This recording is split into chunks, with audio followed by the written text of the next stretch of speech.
Assalamualaikum warahmatullahi wabarakatuh. Salam sejahtera, salam damai untuk kita semua. Masih bersama Hobi Mas DJ. Jadi video kali ini saya membahas masalah sensasi terakhir ini saudaraku ya.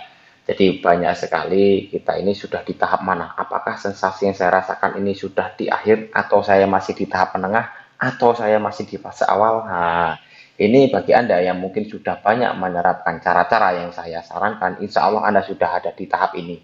Jadi sensasi terakhir bagi para penderita asam lambung ini yang jelas kembung. Setiap hari pasti kita rasakan kembung. Jika tidak percaya, walaupun tidak terasa, coba Anda cek di sebelah kanan atau di sebelah kiri. Anda cek saja sebelah mana yang kembung. Rata-rata di sebelah kanan. Kalau saya dulu sebelah kanan. Jadi agak lama. Nah, kembung ini bisa lebih terasa ketika kita ya makan tantangan, ketika kita terkena dingin, ketika kita makan yang digoreng atau yang berminyak.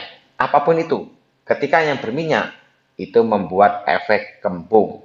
Jadi misal ini, hari ini kita makan gorengan, tidak apa-apa misal, tidak kembung, tapi besok kembung kita lebih terasa. Coba Anda teliti sendiri. Jika memang tidak ada lauk, terpaksa harus digoreng, itu diperas dulu pakai tisu. Nah, ini saran utama dan ini memang penting, harus diperhatikan. Nah, ketika kembung ini dia semakin terasa, ini menyebabkan beberapa efek lain. Nah, jadi mungkin untuk saudaraku kok Mas Diji bilangnya hanya kembung saja, sedangkan saya banyak sekali yang saya rasakan. Nah, simak dulu videonya dengan baik-baik. Tapi pastikan Anda sudah subscribe dan di like videonya karena itu dapat membantu perkembangan channel ini supaya lebih luas lagi, supaya lebih banyak yang tahu lagi dan doakan.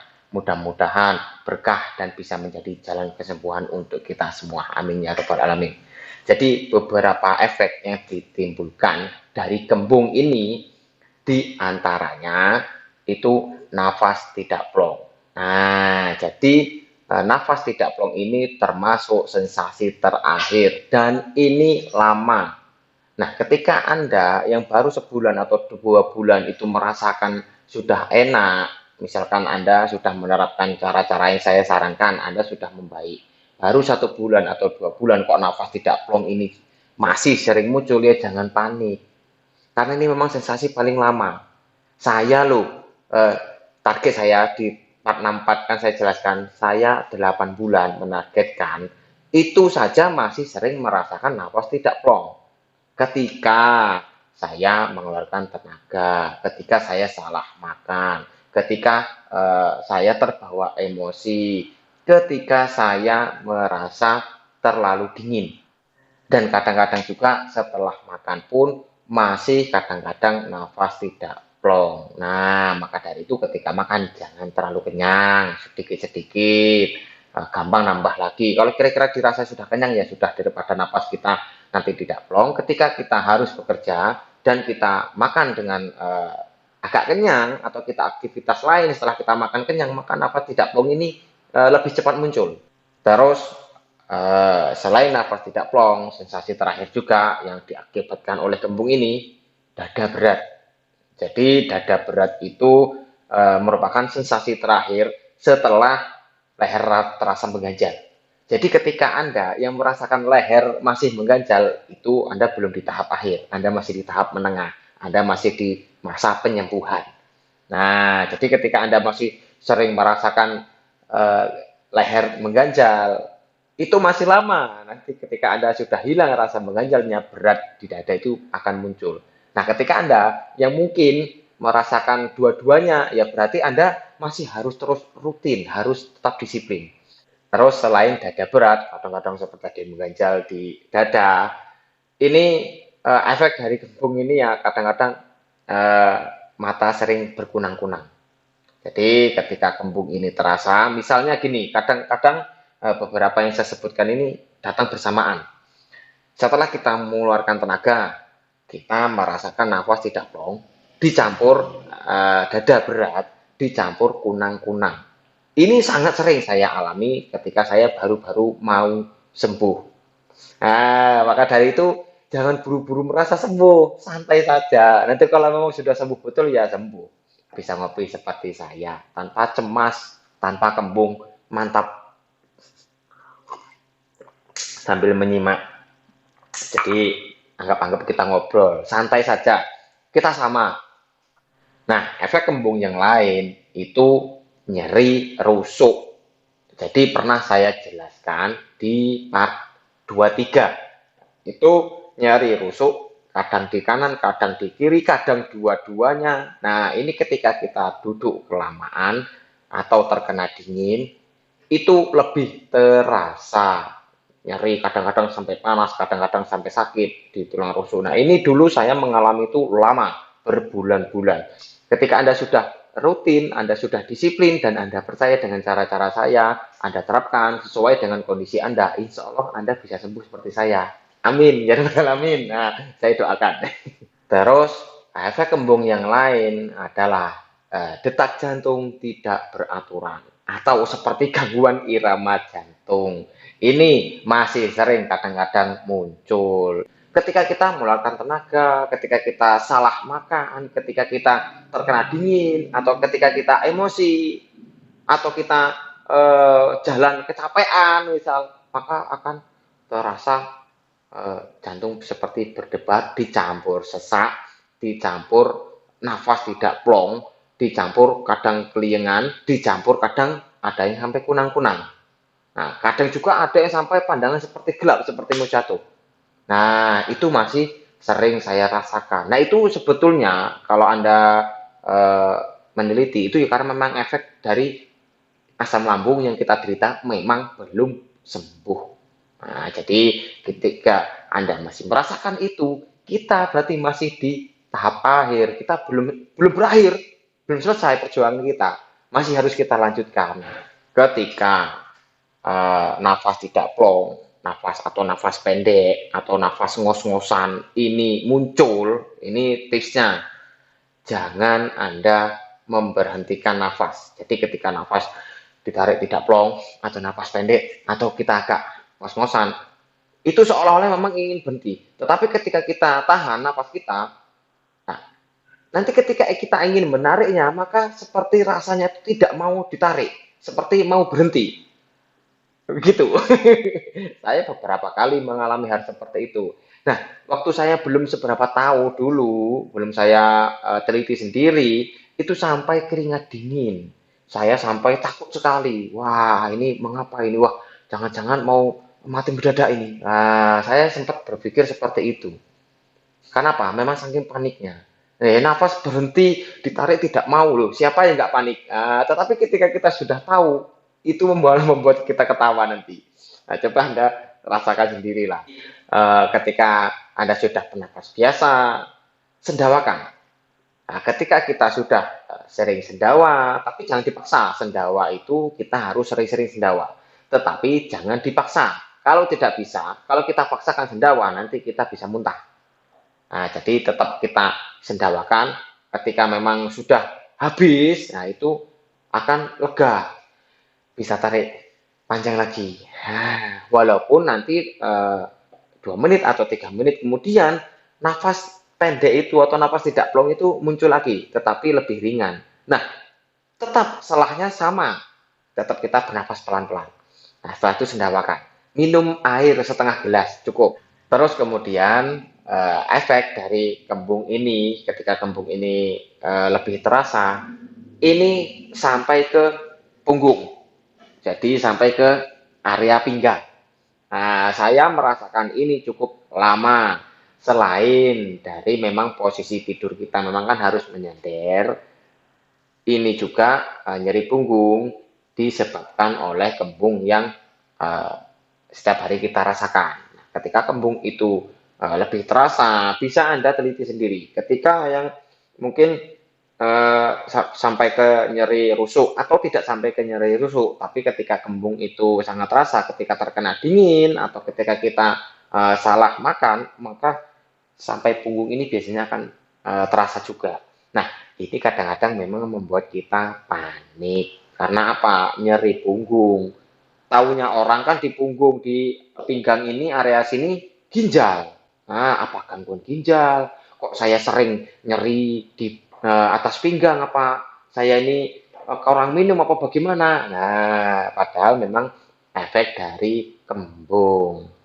Tetapi jika nyeri pinggang itu sangat terasa dan sangat sakit dan terjadi itu kok lama, nyeri pinggang itu tidak hilang-hilang, ya periksa lagi ke dokter. Jangan takut. Demi kesehatan kita, ya periksakan ke dokter, jangan ke dukun. Nanti ketika kita ke dukun, ya salah penanganan. Kita kan sakit fisik, ya ke dokter. Jangan pula kita menuruti kata orang yang katanya-katanya. Nah, ini akan memperlambat kesembuhan kita. Gitu. Jadi, setiap apa-apa yang kita rasakan, kita harus pintar menanggapinya. Jangan kita menuruti rasa kecemasan kita. Wah, kalau kita menuruti rasa kecemasan kita, ya nggak selesai-selesai. Terus sensasi terakhir yang lain, selain kembung sampai kadang nyeri pinggang, itu sensasi gempa. Sensasi gempa ini cukup lama.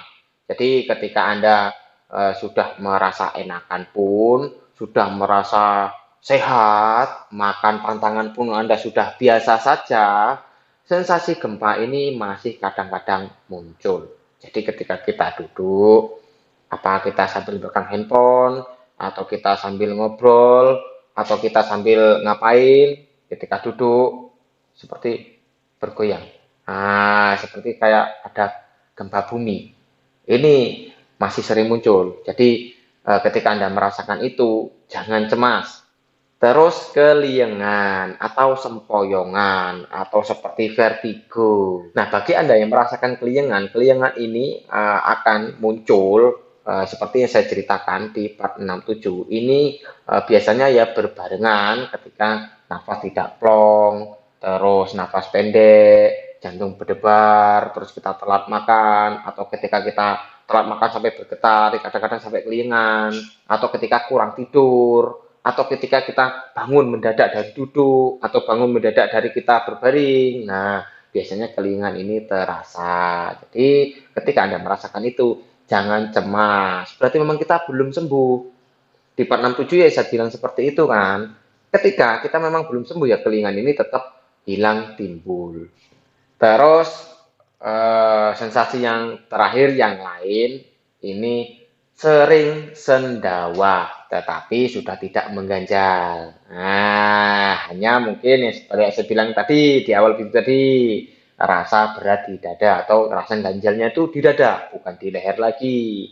Nah, ketika Anda yang masih sering sendawa, masih terlalu sering dan masih terlalu merasakan banyak nyeri di area perut, Anda masih di fase awal. Ketika kita sudah mulai ada aktivitas, tetapi kok masih sering merasakan sendawa, ya tidak apa-apa. Malah sendawa itu bagus untuk supaya lambung kita itu tidak terus-terusan ngembang. Jadi kalau kita sendawa kan udaranya keluar tuh, agak dia agak ngecil. Karena kalau kita tidak sendawakan atau ketika kita buang angin kita tahan-tahan, ya di area dada ini akan menyempit karena lambung kita membesar karena banyak udara.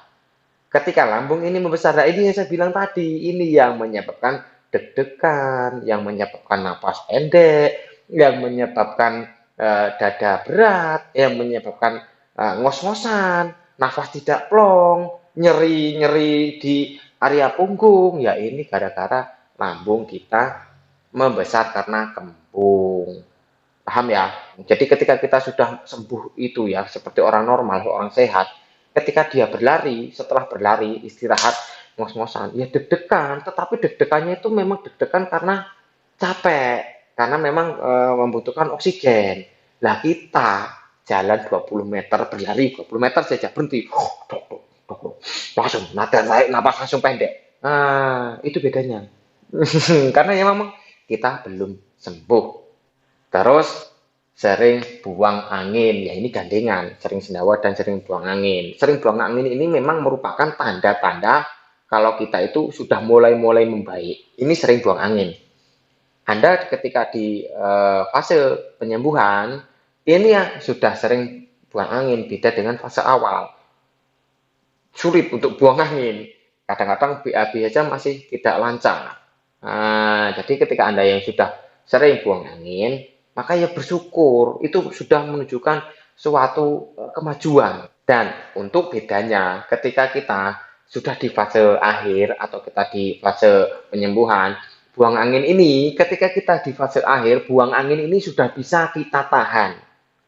Beda dengan kita ketika kita masih masa penyembuhan, ini sering sekali kelepasan. Labnya belum masih kendor, belum kenceng. Jadi kadang-kadang jalan saja nggak ketahan. Wah, dar, nembak sana, nembak sini. Nah, itu kalau kita masih di fase penyembuhan. Tetapi kalau kita sudah di fase akhir, kita sudah mulai sembuh, buang ini sudah bisa kita tahan. Nah, jadi ketika kita yang bekerja di tempat ramai, banyak orang, atau ketika kita bertamu, nah, ketika kita sudah bisa menahan buang angin itu, ya berarti kita sudah di tahap akhir. Nah, bersyukur, gitu. Terus sensasi terakhir yang lain, perut itu masih kadang-kadang berisik. Jadi kadang-kadang masih sering berbunyi gemurucuk. Tetapi tidak sekuat ketika kita di masa penyembuhan atau di masa awal. Jadi kerucukannya itu akan muncul ketika kita habis makan. Nah, jadi di fase awal dan di fase penyembuhan pun kerucukan ini hampir setiap hari datang. Tetapi ketika kita sudah di fase akhir, ini hanya setelah makan atau ketika kita merasakan dingin. Nah, coba ketika Anda yang saya bilang tadi ya, duduk agak lama di tempat dingin, kita rasakan kalau kembung itu semakin terasa. Nah, ketika kita duduk di tempat sepi, itu kita dengarkan saja, dengar kok kerucuk-kerucuk, kubruk-kubruk, wah, produksi gasnya itu naik. Nah, itu membuat kembung. Nah, itu membuat kita agak kerucukan. Tetapi ketika kerucukan itu agak terasa, kerucuk-kerucuk kok kuat suaranya dan agak-agak terasa seperti nyeri-nyeri, melilit-melilit, ya itu biasanya mau diare. Itu biasanya salah makan. Terus sensasi terakhir lainnya hidung mampet. Jadi seperti flu atau seperti kayak mau pilek itu sering muncul. Jadi ketika Anda sudah melakukan banyak saran-saran saya, tetapi hidung mampet ini kok tidak kunjung hilang, masih sering timbul walaupun keadaan kita sudah terus membaik, ya jangan panik. Memang hidung mampet ini pun lama dan ini juga akan nanti terus berkurang walaupun dia datang sebentar, lebih jarang lagi, dan lebih sebentar lagi, dan lama-lama hilang. Terus ketika kita sudah di fase akhir ini, badan nyeri ini masih juga nempel. Nah, jadi ketika kita bangun tidur itu masih sering nyeri bagian pundak, bagian punggung yang belakang, bagian lengan ini masih sering. Selain ketika kita bangun tidur itu terasa nyeri, mau tidurnya pun kita masih sering merasakan sensasi bantal balok. Nah, itu kalau bahasa saya. Jadi kita tidur itu bantal itu kok terasa keras sekali. Nggak enak di sini ini nggak enak. Kayak saya lihat bantal ini apa kok keras, saya pegang empuk. Tapi ketika leher ditaruh, kepala ditaruh, kok rasanya keras sekali di pundak sini, kok kerasa betul kerasnya. Nah, karena memang ketika kita masih di fase akhir juga itu kecemasan kita pun belum hilang. Nah, itu yang membuat kita sering sakit di bagian leher. Nah, itu sering tegang. Jadi supaya tidak terlalu tegang, ya jangan terlalu banyak pikiran, hiburlah diri, cari apa yang membuat kita senang, apa video apa kita interaksi sama temen, apa kita bercanda. Ketika kita merasa senang, saraf-saraf yang di belakang ini akan agak rileks. Jadi dalam 24 jam itu minimal setengah jam atau 1 jam lah itu rileks, tidak tegang terus selama 24 jam. Ini membuat sering kaku seperti apa kolesterol naik, apa tensi naik. Nah, itu loh, padahal memang efek dari kita banyak pikiran. Jadi selain itu masih juga kita merasakan sulit tidur atau susah tidur atau insomnia. Nah, ini berlangsung agak lama. Terus nafas terasa hangat. Ini agak lama. Jadi pernah saya bahas di part 59 itu ketika suhu udara turun, nafas hangat itu sering terasa. Jadi ketika kita nafas itu seperti hangat, seperti ingin masuk angin. Nah itu biasanya pun masih kadang-kadang badan terasa berinding-berinding, nyeri, kadang biur-biur rasanya itu masih sering. Terus yang paling lama selain kembung dan efek-efeknya tadi itu kecemasan. Kecemasan berlebih, takut ini, takut itu. Nah, ini masih sering muncul dan masih nempel. Semakin Anda lama terkena kecemasan berlebih itu, maka itu akan semakin sulit hilang. Nah, jadi apa yang perlu kita lakukan? Kita harus tahu caranya. Masalah kecemasan berlebih ini kan pernah saya jelaskan juga di part 45 bahwa memang apa-apa yang kita cemaskan itu kan memang tidak ada, tidak nyata. Coba Anda ingat-ingat hal-hal apa yang Anda cemaskan. Nah, sampai sekarang, sampai Anda menyimak video ini, terjadi nggak? Gitu saja, itu hanya di hayalan kita. Gitu loh. Tuhan itu sayang sama kita. Jadi tidak segampang yang Anda pikirkan kita mau kenapa-napa itu. Memang efeknya seperti itu. Memang pernah saya bahas di beberapa video saya. Ketika lambung kita itu bekerja, itu dipinta otomatis oleh otak tanpa kita perintah. Ketika pencernaan ini bermasalah, maka otak pun ikut bermasalah. Pikiran kita negatif, ya karena pencernaan kita pun masih negatif, masih uh, belum maksimal. Apa-apa yang kita makan itu belum terproses secara keseluruhan. Nah, diingat, apa-apa yang kita makan, apalagi kalau kita tidak makan apa-apa, tambah luka ini nanti. Jangan telat makan makanya. Jangan biarkan perut kelamaan kosong. Kita banyak makan pun belum tentu tercerna semua, belum tentu apa yang dicerna ini belum tentu terserap sepenuhnya. Karena memang lambung kita masih bermasalah. Apalagi ketika kita terlalu banyak mantang. Jadi masalah makanan ini saya bahas lagi. Ini karena memang penting. Jangan banyak mantang, tapi banyak makan. Makan ini apa-apa yang sudah enak di lambung kita, ini kita perbanyak. Jaga makanan, bukan mantang makanan. Kalau memang yang saya sebutkan itu memang yang pantangan, ya jangan dimakan. Bukan berarti saya berbicara seperti ini, saya menyuruh Anda itu makan pantangan. Bukan. Sudah sangat sering saya bilang, cari makanan yang enak di lambung. Kalau yang belum enak, jangan. Itu hanya akan memperlambat kesembuhan kita. Nah, kan banyak orang yang memanfaatkan kesakitan kita. Kita tidak sembuh-sembuh nanti.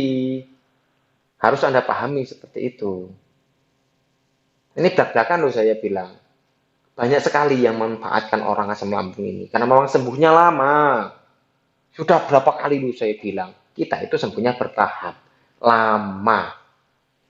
Gini, rata-rata para penderita asam lambung ini mentok atau stuck atau berhenti, tidak ada kemajuan lagi setelah apa-apa yang saya bicarakan tadi. Jadi yang dirasakan setiap hari, setiap saat, selama berbulan-bulan, bahkan mungkin bertahun-tahun, ini yang saya ceritakan tadi. Sensasi-sensasi terakhir ini tadi. Mentok di sini. Jadi sudah agak membaik ketika melakukan beberapa kesalahan karena memang tidak paham, kembali lagi ke fase penyembuhan lagi. Atau bahkan ada yang sampai ke fase awal. Terus nanti sudah berusaha, sudah menjaga makanan, sudah berusaha semaksimal mungkin mencari solusi begini begitu, sudah agak membaik, terus ada kesalahan lagi, balik lagi. Nah, karena apa? Tidak paham. Hanya kurang disiplin, hanya kurang sabar. Sabar, disiplin, continue, konsisten. Nah, ini memang penting. Jadi saya harap video ini diulang karena video ini memang panjang. Karena memang pembahasan kita banyak di sesi terakhir ini banyak. Tergantung Anda. Ketika Anda malas menyimak, ya tidak paham. Anda akan dimanfaatkan orang. Jadi solusinya gimana Mas DJ? Apa yang harus kami lakukan? Kami sudah di fase akhir ini. Jadi gini, pertama, tetap rutinkan saran-saran saya. Jadi Anda kan sudah lama ini nyimak, tentu saja Anda sudah tahu apa-apa yang harus Anda lakukan. Nah, ketika kita sudah di fase akhir seperti ini, ya tetap intinya apa? Kita belum sembuh. Kita harus tetap rutin. Tetap jalan sore, karena jalan sore ini yang paling mudah, metode yang paling ringan yang pernah saya lakukan setelah saya ke sana kemari mencari solusi, akhirnya ketemu jalan sore ini yang paling cepat bisa menyembuhkan asam lambung yang saya derita. Terus tetap hibur diri, buat kita itu senang. Orang yang senang, yang bisa tertawa, dia lupa bahwa dia punya asam lambung. Nah, pernah nggak Anda merasakan seperti itu? Nah, jadi banyak-banyaklah menghibur diri, berinteraksi dengan kawan, dengan sanak saudara, dengan keluarga. Temukan ide-ide baru, temukan rencana-rencana baru dalam hidup Anda.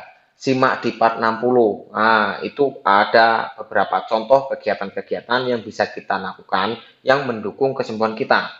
Nah, jadi gini, ketika kita sudah mempelajari hal yang baru, maka hal yang lama ini sedikit demi sedikit akan terlupakan. Nah, bahasanya itu kalau bahasa Jawa itu move on. Nah, jadi kita harus bisa move on. Kita harus pergi dari hal yang lama ini. Jangan kita pikir-pikir lagi. Terus tetap mendoakan. Jadi doakan siapapun yang terkena asam lambung ini yang belum sembuh. Apalagi yang masih di tahap awal atau di fase penyembuhan. Ini doakan supaya mereka cepat bisa sampai ke fase terakhir. Seperti Anda. Karena kalau sudah seperti Anda di tahap akhir ini, sudah banyak sekali hal yang bisa kita lakukan sebetulnya kan. Beda dengan yang masih sering masuk IGD, masih sering reflux, masih badan riang terus. Beda, kita sudah bisa aktivitas, sudah bisa ngapa-ngapain. Terus berusaha semaksimal mungkin supaya tidak kambuh. Anda harus tahu apa-apa yang menyebabkan Anda itu kambuh. Simak di part 41. Untuk penanganan, kalau memang sudah kambuh, nah, itu part 42. Kalau bisa jangan kambuh, hindari. Namanya kambuh itu semaksimal mungkin kita hindari. Jangan sampai kita bolak-balik ke fase penyembuhan, ke fase akhir, penyembuhan akhirnya. Ya, saya bilang tadi, mentok di sini. Kita tidak pergi dari asam lambung, muter terus. Nah, ini banyak yang memanfaatkan kita nanti. Terus ini saya kasih bocoran. Nah, jadi untuk Anda yang sudah di fase akhir ini, saya kasih bocoran. Musuh utama lambung itu pertama telat makan. Yang kedua dingin, terkena dingin. Jadi ketika kita tidak bisa menghindari dingin, kita harus menangkalnya dengan cara-cara yang sudah pernah saya jelaskan.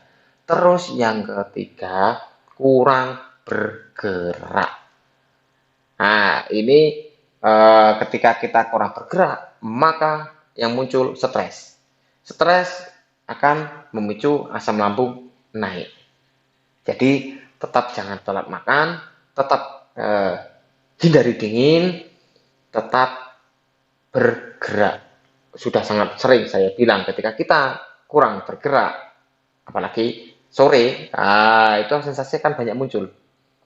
Anda mau sebagus apapun mengontrol pikiran, kalau kita kurang bergerak dan kambuh, ya tetap saja panik itu datang, cemas itu tetap nyolek. Itu ya saudaraku, jadi mudah-mudahan dipahami. Karena video ini panjang, saya mohon diulang sampai paham. Nah, mudah-mudahan bermanfaat. Masalah kecemasan, insya Allah akan saya bahas lebih rinci lagi di next video. Aktifkan saja loncengnya. Jika ada salah ucap, salah kata, saya mohon maaf. Pasti memang mutlak dari saya karena saya manusia biasa. Jika ada benarnya, itu datangnya dari Yang Kuasa untuk Anda. Mudah-mudahan Anda yang menyimak video-video dari Hobi Mas DJ bisa benar-benar sembuh dari asam lambung. Amin ya rabbal alamin. Akhirnya, assalamualaikum warahmatullahi wabarakatuh. Salam damai.